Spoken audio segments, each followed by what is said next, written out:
এখনই টানা কাটলে জমিটা একেবারে পানির নিচে চলে যাবে। তোকে যে বললাম লোক জোগাড় করে ধান কাটিয়ে ফেলতে, সেগুলো করছিস না কেন শুনি? আমার এই জমি নষ্ট হয়ে গেলে ক্ষতিপূরণ কি তুই দিবি, হতচারা? হুজুর, এই গায়ে কোনো লোক আর দিন মজুর খাটতে আসবে না বলে দিয়েছে। কেন, ওদের আবার কি হলো? গতবার যে দুজনকে ঠকিয়ে জমি ধান কাটি আর পয়সা দেননি, তাই ওরা সবাই বারণ করে দিয়েছে এবারে আসতে। বেড়াদার সাহস দিন দিন বাড়িয়েই চলেছে। ওরা কি ভুলে গেছে নাকি এই গায়ের বেশিরভাগ জমি আমার? জমিদারের সাথে 6-9 করলে বা 9-6 করলেও ওদের কাজ ঘুচিয়ে দেব বলে দিস বেড়াদের। কিন্তু হুজুর, এখন তো জমির ফসল কাটতে হবে। ওদের শিক্ষা দিতে গেলে দেখা যাবে সব জমি বর্ষায় নষ্ট হয়ে চলে গেছে। তার চেয়ে বরং পাশের গা থেকে কয়েকজন লোক আনলে হতো না? কথাটা মন্দ বলিসনি, কালকের ভিতরেই লোক নিয়ে আয়। ঠিক আছে হুজুর, যথাজ্ঞা।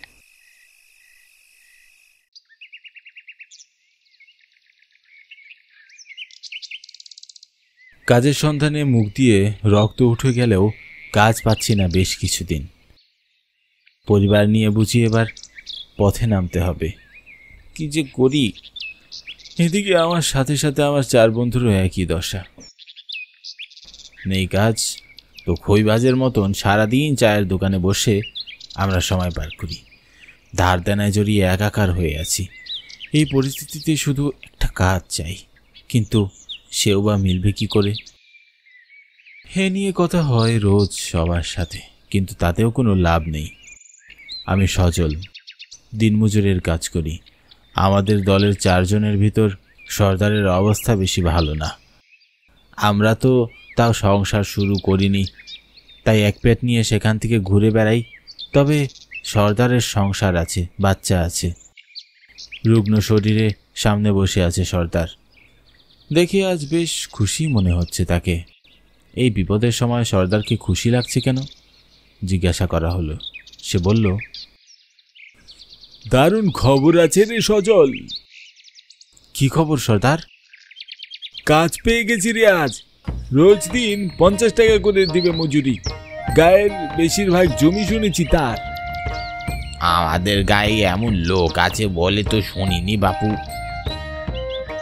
আরে আমাদের গায়ের হবে কেন? পাশের গায়ের জমিদার রে।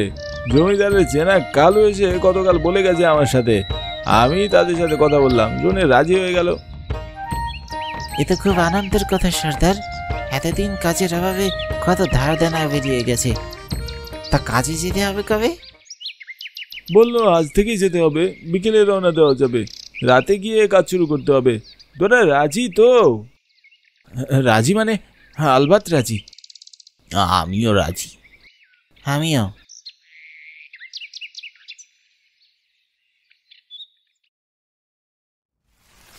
বাইরে বেশ দমে বৃষ্টি শুরু হয়েছে। জমিদারের চেলা কানু আমাদের এই কুড়ে ঘরটায় রেখে গেছে আর বলেছে রাত্রিরে এই বৃষ্টির ভিতরেই সব ধান কেটে সরিয়ে ফেলতে। ঘরে জ্বলছে একটা কুপিপাতি। দমকা হাওয়ায় তখন থেকে নিভু নিভু করছে। ঘরে আমরা 4 জন অধীর আগ্রহে বসে আছি। বাইরে বৃষ্টির সাথে সাথে একদল দমকা হাওয়া যেন আমাদের ঘরের চালটাই তুলে নিয়ে যাবে। খানিকক্ষণ বাদে বৃষ্টি কিছুটা কমলে দেখা গেল কানুকে। সে ছাতা মাথায় দিয়ে এদিকেই আসছে।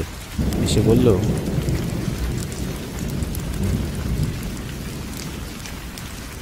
চলো চলো চলো, সকালে চলো, কাজ শুরু করে দিতে হবে। আর মনে আছে তো, সময় মতন সব কাজ শেষ করার কথা, না হলে কিন্তু বেশ ক্ষতি হয়ে যাবে। আপনি চিন্তা করবেন না, আমরা সময় মতন সব কাজ শেষ করে দেবো। এতরা সবাই চল, জিনিসপত্র নিয়ে চল, চল শিগগিরি। কাল থেকে কাজ শুরু করা যেত না? আজ এই বৃষ্টির রাতে? না না, একদমই না। এই গায়ের জমিদার বেশ রাগী মানুষ।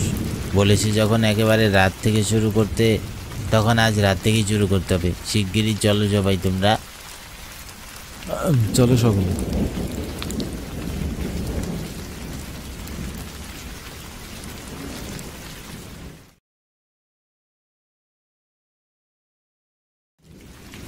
আজ দুদিন হলো সর্দার বাড়ি নেই, কাজেও আসছে না। শুনেছিলাম ছেলেটার নাকি ভীষণ জ্বর, কিন্তু তাই বলে আমাদের সবাইকে না বলেই চলে গেল। এ মেনে নিতে ভীষণ কষ্ট হচ্ছে আমার। এদিকে কানু বলে দিয়েছে সর্দার এবার এলেও ওকে আর কাজে নেওয়া হবে না।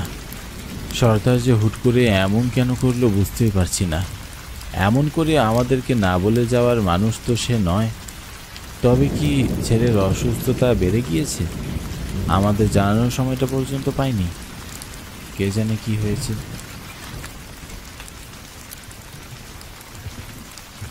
সব এখন ভালোই ভালোই মিটে গেলে হয়। আজ প্রকৃতি যেন একটু বেশি অশান্ত। বাইরে বেশ কিছু গাছ দমকা হাওয়াকে বাধা দিয়ে রেখেছে। তবে এই বুঝি গাছপালাগুলো শিকড় ছেড়ে উপড়ে যাবে। এমন সময় কানু এলো হাতে একটা হারিকেন নিয়ে। বাইরে তখনও অফুরন্ত বৃষ্টি আর বজ্রপাতের খেলা।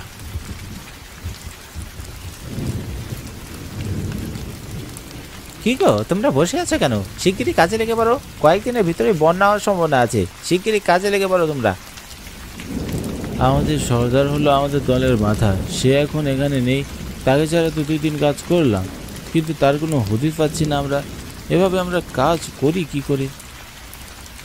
বেশি সর্দার সর্দার করো না তো, এখনই কাজে লেগে পড়ো, না হলে কিন্তু তোমাদের মাইনে কাটা যাবে। সে কথা মাথায় রেখেই কাজে লেগে পড়ো। কথা বলে লাভ নেই সজল, চল আমরা বরং কাজে লেগে পড়ি। সেটাই ঠিক হবে। এখন চল রে সবাই কাজে লেগে পড়ি।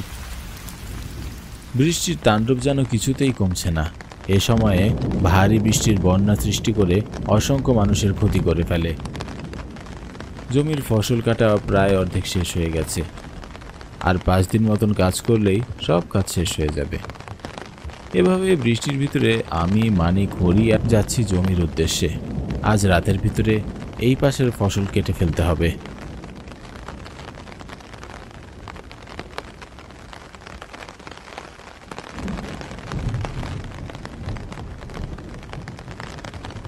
তড়িঘড়ি করে জমির কাছে গিয়ে দেখলাম সেখানে কেউ একজন মাটি কোপাচ্ছে। দূর থেকে ঠাউর করতে পারলাম না কে। এভাবে মাটি কোপানোর কারণে কানও বেশ রেগে গেল আর চিৎকার করতে করতে সেই লোকের কাছে গেল। এই কে কে রে তুই? মাঝরাত্রে বিশু মণ্ডলের জমি কোপাচ্ছিস?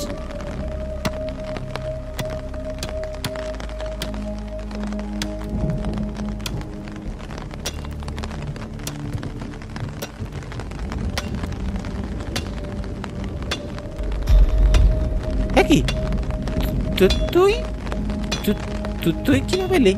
কোথেকে এলি? রাম রাম রাম রাম রাম রাম। কেউ আছে, বাঁচাও! কিছুটা কাছে যেতেই তার মুখটা স্পষ্ট হলো। এই যে আমাদের সর্দার। আশ্চর্য বিষয় হলো, এই মাঝরাত্রে এসে আমাদের কিছু না জানিয়ে এখানে বসে মাটি কোপাচ্ছে কেন? আর তার চেয়েও আশ্চর্যের বিষয় হলো, কানু সর্দারকে দেখে খুব ভয় পাচ্ছে কেন? কিন্তু এর পরে যা দেখলাম তা দেখার পর আমাদের পায়ের নিচের মাটি সরে গেল। এই শীতল দমকা হাওয়াতেও আমাদের কাজ হলো না। দরদর করে ঘাম ঝরতে লাগলো। ওখানে যে সর্দারের লাশ চাপা দেওয়া আছে।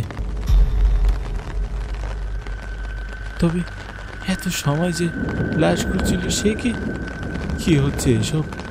সর্দার নিজেই কিভাবে নিজের লাশ করতে পারে?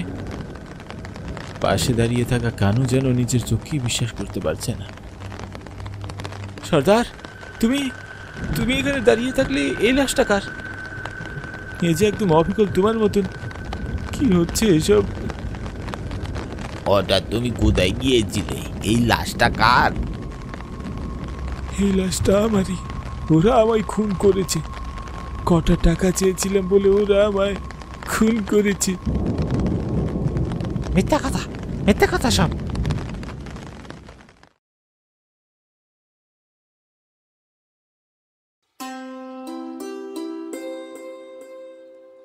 কিরে, কাজ ফেলে তুই এখানে এলি কেন? জমিদার মশাই, আমার খুব দরকার আপনার সাথে। কেন রে? আমার সাথে তোর কি দরকার? আজ সকালে আমার গা থেকে লোক এসেছিল। বাড়িতে আমার ছোট ছেলেটা খুব অসুখ। না না না না, ও সব ছুটি আমি দিতে পারবো না। আমার জমির ফসলকে কাটবে শুনি। না মালিক, আমি ছুটি চাইছি না। তবে তবে এখানে এসেছিস কেন? বলছিলাম যে সর্দার, মানে যদি কিছু টাকা পাওয়া যেত অগ্রিম, তাহলে পাঠিয়ে দিতাম ছেলের চিকিৎসা করতে।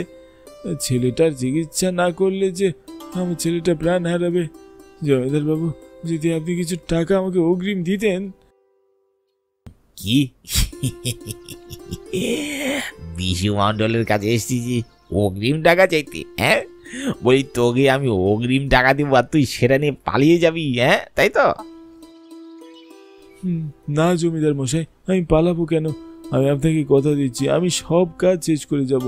আমাকে কটা টাকা অগ্রিম দিন মালিক, না হলে যে আমার ছেলেটাকে আমি বাঁচাতে পারবো না। যা তো এখান থেকে, ফ্যাস ফ্যাস করিস না।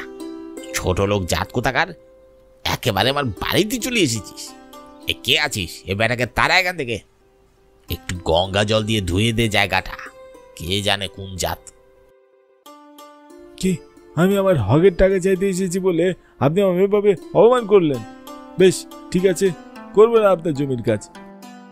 আমরা আজই এখান থেকে চলে যাব। এরপর আপনার জমির ক্ষয়ক্ষতি কতটা হয় সেটা আপনি বুঝতে পারবেন।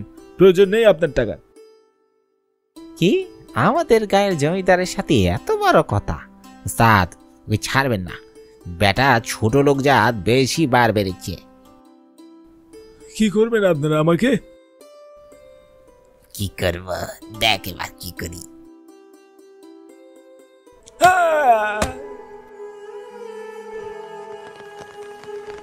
সর্দারের কথা শুনে চোখ থেকে কখন যে পানি চলে এসেছে টেরই পায়নি। আমাদের সর্দার আর বেঁচে নেই, এটা ভাবতেও গায়ে কাটা দিয়ে উঠছে। নির্মমভাবে মেরেছে আমাদের সর্দারকে। চোখের পলকে সর্দার রূপ পরিবর্তন করে নিল। নিজের চোখকেও যেন বিশ্বাস করতে পারছি না। সব কিছু এক ভয়ানক দানবীয় দুঃস্বপ্ন মনে হচ্ছে। এরপর তোরা দুজন মিলে পরিকল্পনা করে আমাকে এই জমিতে এনে মাটির নিচে পুঁতে ফেললি। সব কিছু মিথ্যা হলে আমার লাশ এখানে এলো কি করে? তোরা বাঁচবি না, আমি তোদের বাঁচতে দেব না। ছেড়ে দা, আমার ভুল হয়ে গেছে। সব দোষ ওই বিশু জমিদারের। আমায় ছেড়ে দাও। আমি দেখলাম আমার চোখের সামনে সর্দার তার দুই হাতে কানুর গলা চেপে ধরল। কালো চিৎকার করে উঠল, বাঁচাও বাঁচাও! কিন্তু আমরা কেউ এগিয়ে গেলাম না সেদিকে। চোখের সামনে কানু ধীরে ধীরে মৃত্যুর কবলে ঝরে পড়ল।